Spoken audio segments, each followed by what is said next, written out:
शायद शिव महापुराण के माध्यम से अभी तक ये बात सामने नहीं आई, पर शिव पंचायत कथा में आ रही है। जितने आस्था चैनल पर कथा सुन रहे हो, जितने फेसबुक और यूट्यूब पर सुन रहे हो, और जितने इस छत्तीसगढ़ की पावन धरा पर बैठकर सुन रहे हो, बहुत सावधानी से सुनना। एक प्रश्न हमारे भीतर खड़ा होता है, जब हम सूर्य नारायण भगवान को अर्घ देते हैं, जल चढ़ाते हैं, तो वो जल पृथ्वी पर जब गिरता है तो उसकी छींटे हमारे शरीर पर लगते हैं। क्या वो ठीक है? क्या वो श्रेष्ठ है? तो शिव महापुराण की कथा कहती है, जब हम सूर्य को अर्घ देते हैं, सूर्य को जल चढ़ाते हैं, वो पानी जब पृथ्वी पर गिरता है, उसके छींटे हमारे शरीर पर लगते हैं, तो वो श्रेष्ठता का भाव निर्मित करते हैं। वो गलत नहीं हो सकता। कारण अब वो भी समझ लीजिए।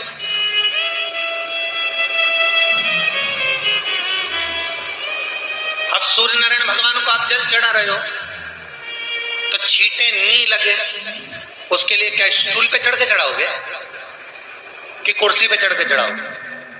अरे बोलो तो सही। अब कई लोगों के दिमाग में यह बात भरा गई कि हम भगवान को जल चढ़ाते हैं, वो हमारे शरीर में छींटे लगते हैं, जमीन पे से पानी गिरता है, वो हमारे शरीर को छींटे लगते हैं, भगवान को अच्छा नहीं लगता होगा। कौन ने कहा? पहले तो उसको पकड़ के लड़।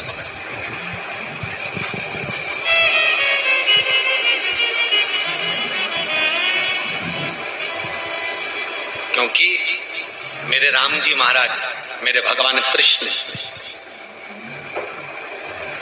बड़े बड़े संत, साधु, सन्यासी, तपस्वी, साधक, उपासक जितने भी हुए, जिन्होंने सूर्य की आराधना करी, इन्होंने टेबल पे चढ़कर या कुर्सी पे चढ़कर जल नहीं चढ़ाया। इन्होंने पृथ्वी पर खड़े होकर ही, क्योंकि पृथ्वी तत्व के देव हैं शिव।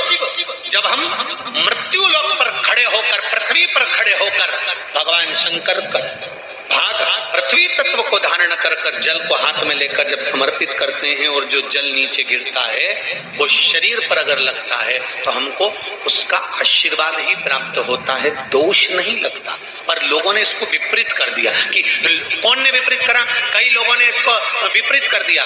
कौन ने विपरीत करा? तो जो दूसरे धर्म के लोग होते हैं, जिनको हिंदू धर्म से नफरत होती है और जो हिंदू धर्म की पूजन, सेवा, अर्चना को समाप्त करना चाहते हैं, वो धीरे धीरे धीरे धीरे कहने लगे कि सूर्य को जल चढ़ाओगे तो शरीर में लगेगा, शरीर में लगेगा तो दोष लगेगा। इसको कह कहकर घर घर में सूर्य को जल चढ़ाना लोगों ने बंद कर दिया कि आप जल चढ़ाएंगे तो दोष लगेगा, शरीर पे छींटा लगेगा, शरीर को ऐसा लगेगा। ये दोष नहीं। कितनी सुंदर बात है महाराज। सूर्य नारायण भगवान को जब जल चढ़ाया जाता है, हाथ सिर से 8 इंच की दूरी पर होना चाहिए। जम के बोलिए, सिर से कितना ऊंचा होना चाहिए? 8 इंच ऊपर अपना हाथ होना चाहिए मस्तक से सूर्य को जल चढ़ाते समय। और ना चांदी का, ना स्टील का, ना लोहे का, ना प्लास्टिक का, ना कांच का, ना सोने का कोई बर्तन, ना कांसे का, ना एल्युमिनियम का, ना पीतल का, केवल एक पात्र होना चाहिए, वो है तांबे का। काय का पात्र होना चाहिए? तांबे का पात्र। और सूर्य नारायण भगवान को जब 8 इंच ऊपर तुम्हारा हस्त है, और जब हम सूर्य को जल चढ़ा रहे हैं, कैसे जल चढ़ाना है वो भी समझ लीजिए। अगर कोई कैंसर का मरीज है, जिसके चेस्ट में कैंसर आ गया हो, लेफ्ट में, राइट में कहीं पर कैंसर आ गया हो, या कोई गठान आ गई हो, तो महाराज आप जल चढ़ाते समय उस जल की धार को सूर्य भगवान को जब चढ़ा रहे हो, तो धार आपकी गठान की ओर जाना चाहिए, जिससे सूर्य की किरण उस जल में से आपके उस स्थान पर पड़े, उस जगह पर पड़े जहां पर गठान है। महाराज आप लगातार जल तो चढ़ाना चालू करो, अच्छे अच्छे डॉक्टर फेल हो जाएंगे और कह देंगे गठान ठीक हो गया। आपका लीवर और किडनी गड़बड़ कर रहा है, आप प्रतिदिन आपका स्वास्थ्य गड़बड़ रहता है, आप प्रतिदिन ये ज्योतिष शास्त्र के अंतर्गत, रत्न शास्त्र के अंतर्गत, ये रत्न शास्त्र, ज्योतिष शास्त्र, रंग शास्त्र जो हमारे यहाँ है, रंगों के हिसाब से ये जितने रत्न होते हैं, माणिक हुआ, सोना, मोती हुआ, नीलम हुआ, मूंगा हुआ, पुखराज हुआ, ये क्यों कहते हैं ये पीला है, ये सफेद है, ये नीला है, ये लाल है, इसको शरीर में क्यों पहनाते हैं? उसका कारण होता है कि जब शरीर में पहनते हैं सूर्य की किरण उसमें पड़ती है, हमारे शरीर पर वो कलर का इफेक्ट पड़ता है, उस कलर को शरीर पर लगता है, और शरीर पर लगता है तो हमारा शरीर धीरे धीरे, हमारी जो इंद्रियां हैं वो सही होने लगती है, काम सही होने लगता है। तो आप कहते हो ना सब, मैं कौन सा नक पहनूं, मैं कौन सा मोती पहनूं, मैं कौन सा पुखराज पहनूं, मैं कौन सा नीलम पहनूं, वो ज्योतिष शास्त्र के अंतर्गत, रत्न शास्त्र के अंतर्गत जितने रत्न हम पहनते हैं ये केवल उस किरण के लिए ही तो पहनते हैं कि जो सूर्य की किरण मिले, उस किरण का प्रभाव हमारे शरीर पर पड़े। तो इन सबसे अच्छा है कि सुबह शंकर भगवान का नाम लो, तांबा का लोटा में जल भरो, 8 इंच ऊपर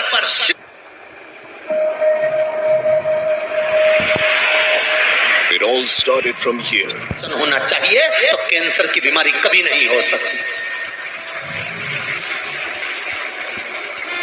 लीवर, किडनी, हार्ट, आपके हार्ट में अगर तकलीफ है, डॉक्टर ने कह दिया कि इसमें नस चौक है, आपको कहीं ना कहीं छल्ला डलेगा, आपको कह दिया इसमें कुछ ना कुछ प्रॉब्लम आ रही है, आप सूर्य को अर्घ देना चालू कर दो, सूर्य को जल चढ़ाना चालू कर दीजिए। आप सूर्य को जल चढ़ाओ, वो जल की जो तरंग आ रही है, वो जल जो निकल कर जा रहा है, उसकी 1 महीना लगातार चढ़ाओ, तो 15 दिन 20 दिन कर तो देखो। क्यों राम जी महाराज जल चढ़ाते थे, क्यों भगवान कृष्ण जल चढ़ाते थे सूर्य को, क्यों दशरथ जी महाराज जल चढ़ाते थे, क्यों कश्यप ऋषि जल चढ़ाते थे सूर्य को, सारे 33 कोटि देवता, सारे ऋषिवर, साधु संत सन्यासी तपस्वी साधक उपासक सब भगवान सूर्य को अर्घ दिया करते थे। क्यों देते?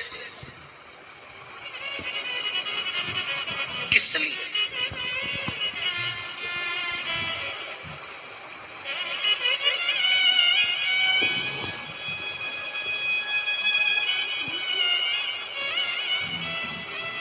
सूर्य नारायण भगवान को जल चढ़ाते समय आपके पंजों की एड़ी ऊंची नहीं होना चाहिए, ध्यान दीजिएगा।